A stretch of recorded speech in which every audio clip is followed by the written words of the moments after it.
podcast is brought to you by LMU Munich.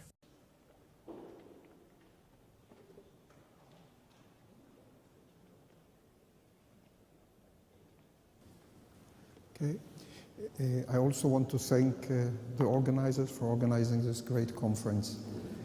I'm going to discuss today stabilities, instabilities, singularities, and complementarity in the context of AdS CFT. The work is based on a long-term collaboration with José Barbón from Madrid and recent work also with Roberto Ausi, Shmuel Elitzur, and Bjarke Gudnason in Jerusalem. The papers on which I base the talk are written here. And this subject has been studied by many people. I think the rate of processing of information and, let's say, evolving positions has changed with time, and I'm going to describe the thing along our time trajectories, and other people have their own trajectories in trying to understand these problems. Now I'm going to introduce, discuss the problem introduction, then after I'm going to discuss the big crunch, I'm going to set up the bulk. I'm going to do it in an AdS setup, which is easiest to study in. Then I'm going to discuss various boundary possibilities, discuss complementarity on the boundary, bring it back to the bulk, and also discuss butterfly-like potentials, which I'll explain what they are later on. So we know that when we study or probe mathematical characteristics of systems by extended objects, we find that almost all mathematical terms that we are aware of actually become, or there are examples in which they become ambiguous. We know that geometry becomes ambiguous. The famous R goes to 1 over R T-duality. We know that topology can be ambiguous. You can describe the same system by two different topologies. You can do the same with different systems of different number of dimensions. Dimensions sometimes are small, sometimes they are large. You can discuss commutative and non-commutative systems, which are actually the same, but do different narratives. You can do the same with singularities, and even recent work here by the group of Dieter Lust even brought associativity into the realm of ambiguity. And I would like to add one more such situation, and that is when one studies actually a big crunch. Or a class of big crunches. So there is one narrative or one description which is very calm. Time goes from -infinity to infinity. You're very relaxed. The pond around you, there are no big waves. Or you can describe the same system in a very dramatic way in which actually time dissolves, or if you look at the other point of view, time emerges. And I'll try to motivate how one reached this rather surprising conclusion. So in general, when we study singularities, when singularities appear in systems which we study, they signal a breakdown in our understanding. When we go from classical to quantum physics, we solve one set of singularities. Another set of another way to solve singularities is by realizing that we forgot various massless degrees of freedom. We didn't realize they are not there, and once we bring them there, that is, our approximation broke down, things become well again. However, in general covariant invariant theories, there is a new mechanism which we have to take into account, which didn't appear before, and that is the fact that singularities can hide behind the skirt of horizons. And how exactly that happens, how exactly it manifests itself, is something one has to look at. Now, I would try to convince you that there is a class of big crunches for which one can actually give a description. And I'd like to say that this is not so shocking in the sense that we already know that when we have black holes which contain finite entropy and have somewhere a singularity inside, I think there is very strong evidence that we can, if we sit at an external observer far away, we can decode all that information. And the change here is actually from passing from finite entropy to infinite entropy.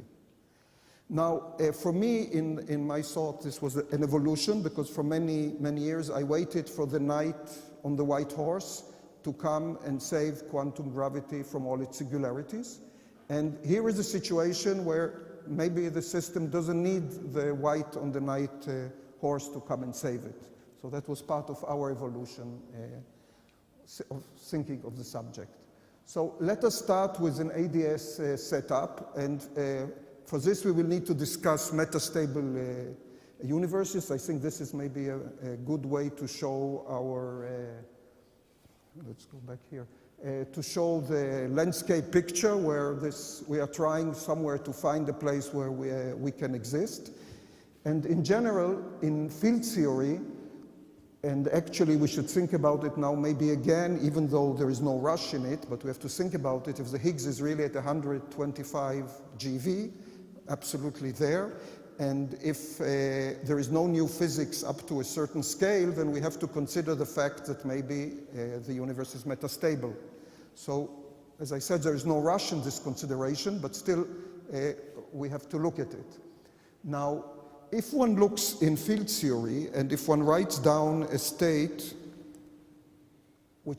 write a wave functional, which is concentrated around this metastable state, there is no doubt that this state will actually decay into a lower state. Let's assume that only these two states existed, so there is no question about that in a field theory.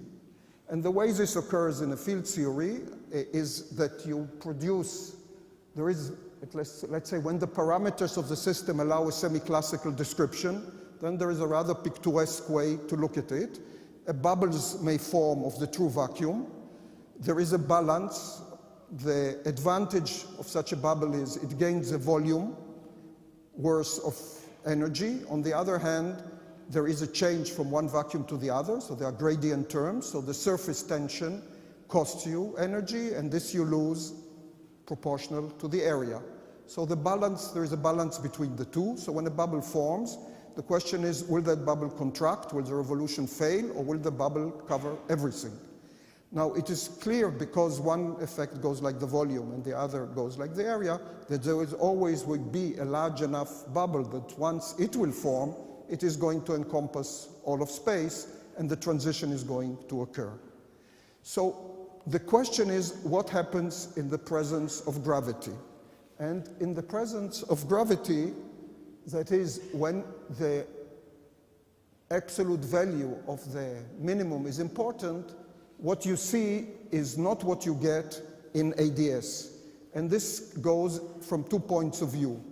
So one point of view is, assume you are somewhere here in this area, and you are asking yourself, when will I tunnel, or when will I reach, or either roll or tunnel into this vacuum? And the same considerations which I told you before in a field theory will fail in AdS, because as you know, in AdS, the volume and the area, once the scale is large enough, actually are proportional to each other. So it's predetermined if you will gain enough by forming the bubble or not. And it may well be the situation that the parameters of the theory do not allow you to decay, even though in a field theory context you would sit above with a higher energy. Now, that is one possibility. The other possibility is what happens when the surface tension, let's say, is small. So then you would think that indeed you would do the tunneling, but as you know, generically, that is not what happens. And actually, after this state starts moving, it actually goes into a big crunch. And that is why the big crunch, why AdS is a good setup to study big crunches. So the bulk, from the bulk point of view, here is a Penrose diagram of such a situation. Notice that there is a region here where there is an FRW cosmology which is going to eventually crunch. And the important things for the talk here is to realize, A, that if we are in the Euclidean part, this system has a boundary which is a d-dimensional sphere. And if once we go to the Lorentzian boundary, we will find a de Sitter boundary. And the statements here, the whole discussion here, is about big crunches which have OD,1 invariance. Namely, the matter is homogeneous along the d-dimensional hyperboloids. These are the systems which are described. And the question is, okay, can you describe them or not by some holographic description? And you know that the big advantage of the holographic description is you reach a non-perturbative definition of the theory, and then the result is not negotiable anymore. You get the final verdict. There's nothing else to look for once you know what occurs there. And I'm going to describe to you, I see a spelling mistake here, I'm going to describe to you various possibilities of how these systems behave on the boundary. So not all these systems are going to be related to the big crunch which I've just shown before. So I'm going to do a survey. So we can have theories on the boundary which are of the nature here. There's such a theory, if you think about it, let's put it on de Sitter space, but remember that the world volume expands, but there's no gravitational interactions involved. It's just that the world volume is expanding. Such a theory, if the expansion rate is very small, you can analyze as a bread and butter field theory, and what it tells you actually that you have a theory with a mass gap. The minimum is at the origin, and you have a mass gap.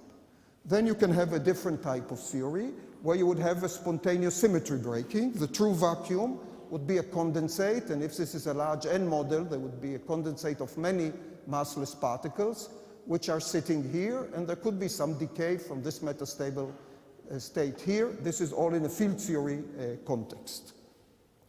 Then you may be in a situation where the potential is totally unbounded. And you may also be in a situation where you have a potential which is unbounded from below part of the time and bounded from below. And you may ask, what does each one of these pictures in the bulk, on the boundary, correspond to in the bulk? And some of them will be related to the issue of the big crunch, and others to healing of big crunches, and others to big crunches which are not healed, and others to something which has nothing to do with a big crunch. So in general, if the boundary theory is well defined, then so will be the theory in the bulk. Now, in one of the examples of the bulk theory that I've written, you can argue that the bulk example actually has a well-defined theory on the boundary. And therefore, in a way, Juan Maldacena did it twice. He solved the problem by looking at the boundary and giving just answering a very complicated question in the bulk by saying something which is obvious on the boundary. So here this result would be obvious on the boundary. If that system, and that is in the case here, what happened, has a well-defined theory on a world volume which is de Sitter, but again has no gravitational coupling. So you ask, okay, where is the big crunch? So the big crunch, which I will exemplify to you, actually you can recover it on the boundary by going to a dual or to a complementary picture. So by going to the complementary picture, you will rediscover that there is a crunch. You don't have to use those words, but it is there. You can recover it. And the way you do it is by doing a conformal transformation, which maps the non-compact time of de Sitter into the compact time of an Einstein universe. So what you do is you take an expanding theory and you map it into a static theory. Now, in the process, what is going to happen is that couplings which are not conformal will, of course, get time-dependent values. So after we heard Eva talk today, we are not shocked that we have time-dependent couplings. So this is what indeed one is going to get here. So this shows it from a point of view of the coordinates. If you have a de Sitter time, it goes from -infinity to infinity. You don't see any crunch available here. While if you go to Einstein coordinates, these are the time slices, and time starts at a certain point and ends at a certain point. And there are going to be special characteristics for the potentials after you do this transformation. So in the de Sitter frame, on the boundary. You have a world volume which expands. As I said, you allow it to expand slowly so you can do a field theory analysis. And you have a time which extends to minus infinity to plus infinity, and the couplings are time independent. When you go to the Einstein frame, the world volume you arrange so it's static. It's a smooth world volume. Time has now a finite extension, and the relevant couplings in the system become time dependent. In fact, they are time dependent in a way that at a certain time they explode. And this is going to determine a lot of the properties of the system. Marginal operators remain time independent. So let's take an example, a set of examples of how this thing can work. So consider an ON model on de Sitter space, again, expanding slowly and no gravitational coupling involved.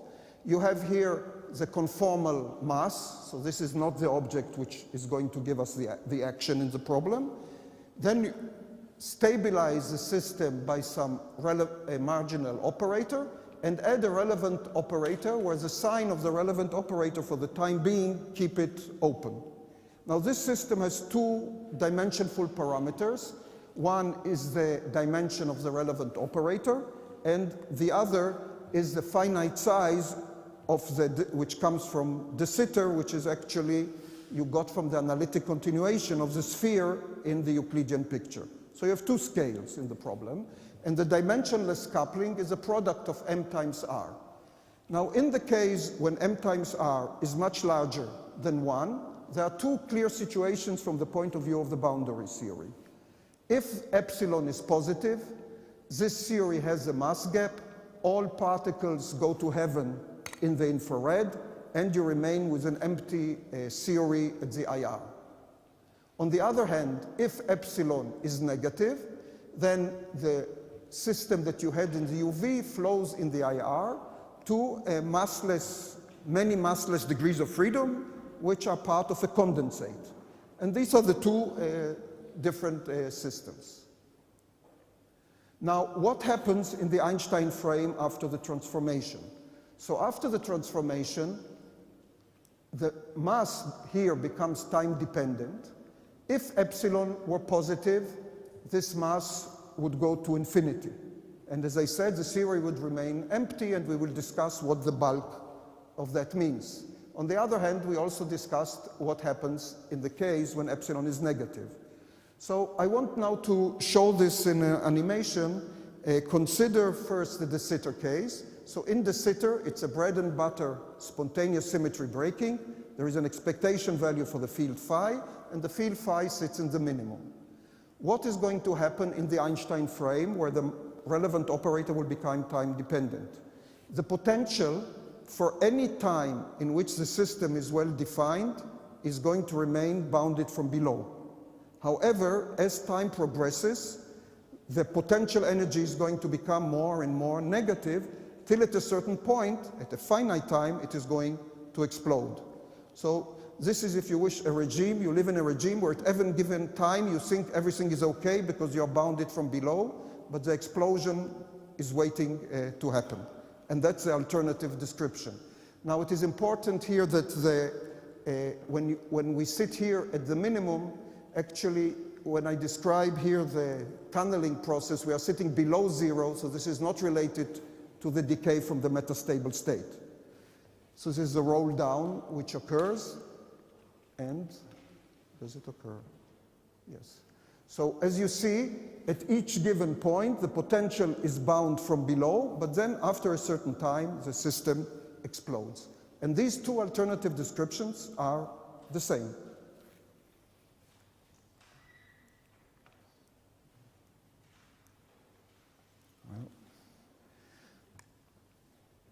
Okay, so now what we did is, in a quantum mechanical example, in order to show how these things work, we have written down two different Hamiltonians, which don't commute, and one of them describes the behavior in, let's call it the apocalyptic frame, and the other in the frame which goes from minus infinity to infinity. Now, we can show that these two Hamiltonians do not commute as long as they do not act on conformal invariant states. Actually, on conformal invariant states, they do commute. And they describe then the two different narratives. In one case, eternal. In the other case, it gets stuck.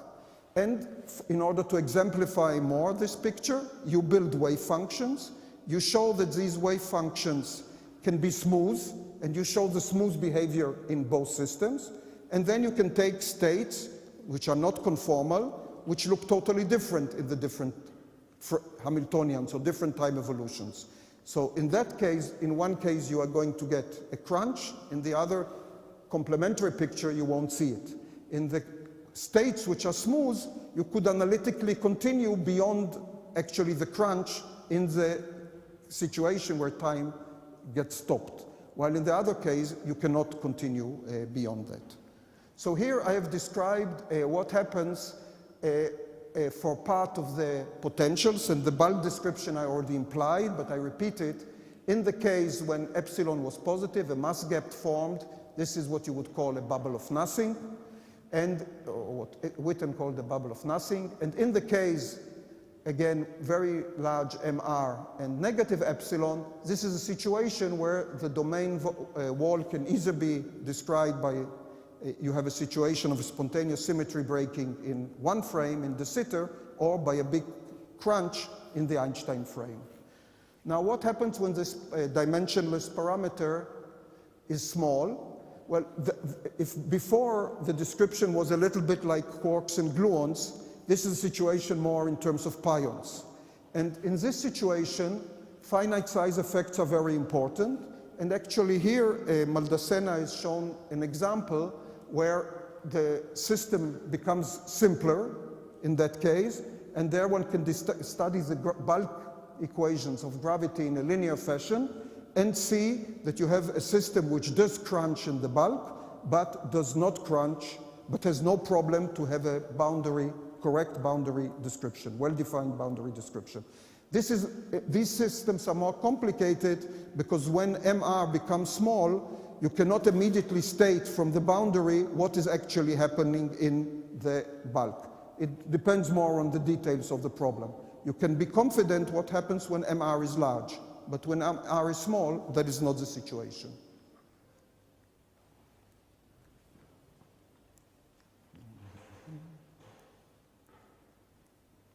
This looks like, okay. Now, one can also discuss, I won't discuss this in detail. You can also ask what happens when you have the potential. I've discussed two potentials, one which there is a mass gap, and one when there is spontaneous symmetry breaking. Now, there is one which is unstable. You can have a situation where you have a marginal operator which is unstable. In the one bubble picture, this is described by Coleman-de Lucia bubbles, which have Fubini bubbles corresponding to them on the boundary. This is a more complicated situation. I will just show that from the point of view of the de Sitter space, it's like a sphaleron, while from the point of view of the Einstein frame, you reach at finite time infinity. And then the only question is, should the fact that you have here a big crunch in this more complicated case, does it imply that string theory doesn't work? And I think the answer, which I won't explain now, is that that's not a problem. It's not a reason why to indicate that string theory does not work. So now we go to the, I beg your pardon, it doesn't react. Okay, this is, one can regulate, I mean, from the system I discussed before, it's always dangerous to talk about systems which are unregulated, so the best way is to regulate them and then see what happens as you move the regulator. A black hole forms with finite entropy, then the entropy increases to infinity as you remove the regulator, and the black hole hides behind its skirt the singularity, and that's in the case when the potential was unbounded. Now let us go a moment and discuss the butterflies. So we were interested, I would say this is curiosity-driven research. I cannot say that there is an apeirotic universe or something that I'm knowing that is going to happen to be the boundary, the bulk dual of such a situation. Nevertheless, It's interesting also as a field theory on the boundary to ask what happens when you have a potential which is part of the time bounded from below and part of the time is not bounded from below. And here is an example which you can treat in classical physics or in quantum mechanics and then in field theory of a potential which has a time dependent, not exactly like Eva did, here it's a cosine function, and you ask what happens when it goes up and down, and is it stable? Are there regions of stabilities? And what is the dual theory of that in the bulk? So doing that, there are methods which were used for cold atoms which tell you that the way to handle the problem is, for large frequencies, is to separate variables and concentrate on a variable which is a drift variable. And the drift variable is going to tell you if once you start with a system which is concentrated in the origin, will it run away, both classically or quantum mechanically away, or will its expectation value remain finite? Now it turns out that there is an approximation you can show where you can expand in 1 over the frequency, and in particular you find that for any polynomial, the first correction is always positive. So the system for large enough frequency is not going to run away.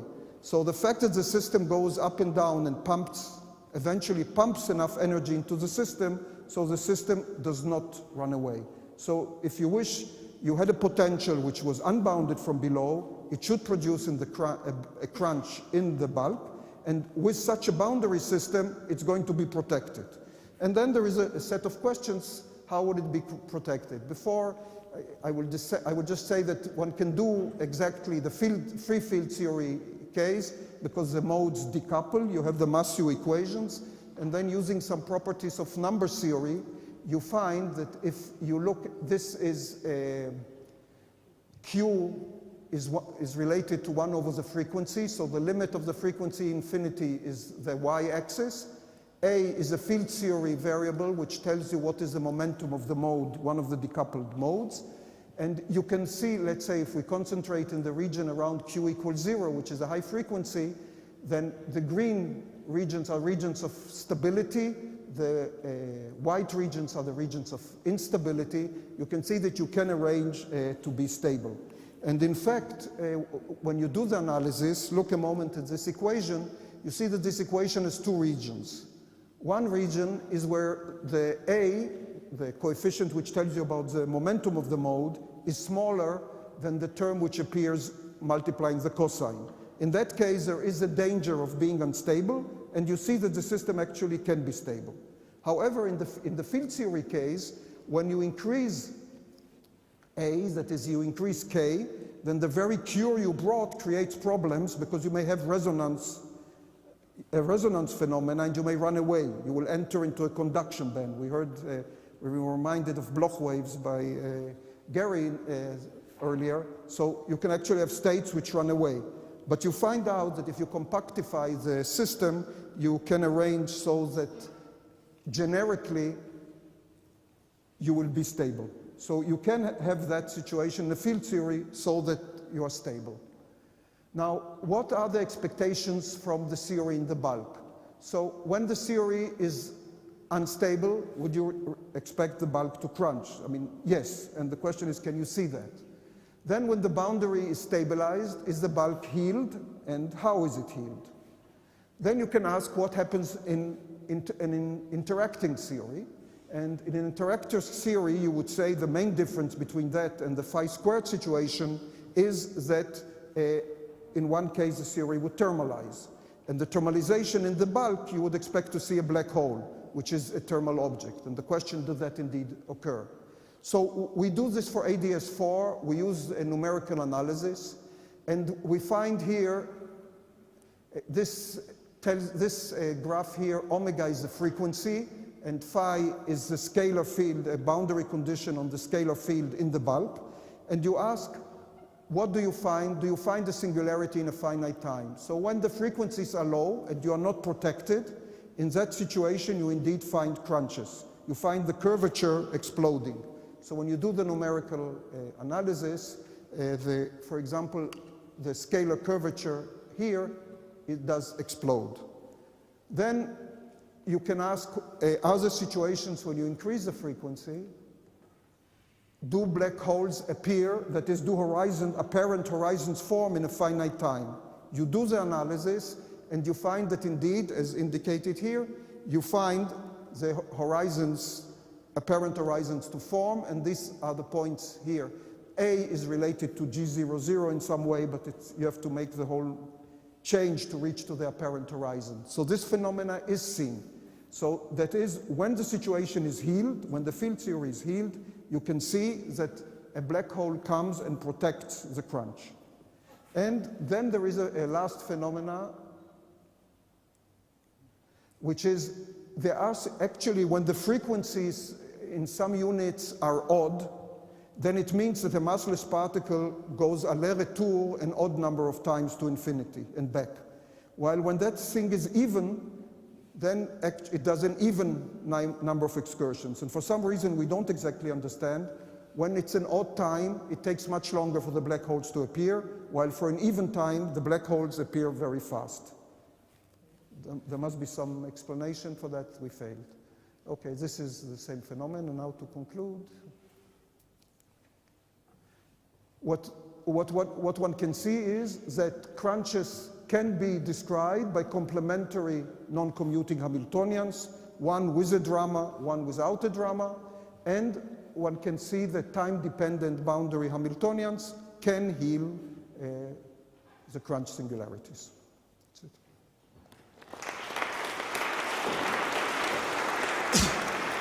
Thank you very much. Are there any questions? Eva.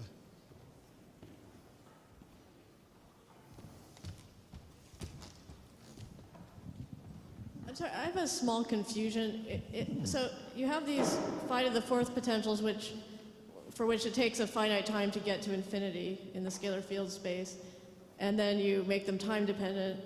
But if you consider a part, classically the field starting, as close as you want to where it's going to, in time, to where it's going to get to infinity, it's hard to see how making it time dependent is going to cure that. I don't know. So if you take quantum Eva, maybe it's the loudspeaker. I can't. Oh, I don't understand all the words. I can just interpolate between them. Well, okay. So you have this potential, which, if it were static, was unbounded below. It was a phi to the fourth, and it takes a finite time for the field to get into infinity. Yes. Then you make it time dependent to try and cure that. Yes. But if I start with the field very close to where it's going to hit infinity, close in time, a short time, between its initial position and the time at which it's going to hit infinity, then it seems like it can't help to make it time dependent. And in quantum mechanics, the wave functions will have some support there that you have to be able to treat. So I'm confused about how it could be that for any finite frequency, it cures. I didn't say for any finite frequency. What I've showed, let's start with the classical case. I didn't have time here to walk you through classical quantum and field theory. Let's take the classical case. In the classical case, the statement is only for high frequency, and assuming that the large omega expansion doesn't have divergences. Okay? So high compared to what? Beg your pardon? High frequency compared to? Well, I showed here what are the parameters in the problem. So the frequency described here is actually already a dimensionless number. Okay. When it's taken out all the scales. So this is just a small number. You start with the equation with two-dimensional parameters, and this is the dimensionless parameters. Right, but there's an initial condition on the scalar field, which is a time scale. When you start, yes, you start at 0. You start no, but that's what I'm saying. And you put the field near the origin. But if you put it close in time to where it's going to have a then problem. The limits wouldn't commute. Then you would have an issue of commutation of limits. Right, but to treat the whole Hilbert space of the theory, you have to be able to treat that case too. That's my confusion, but I'll ask you later more about this. Okay. Other questions? So if I understand right, you did these calculations in the ON model. Does that mean the bulk is really Vasiliev? And then if so, you're talking about horizons, and do you really understand how to think about those in Vasiliev? I think it's a very good comment.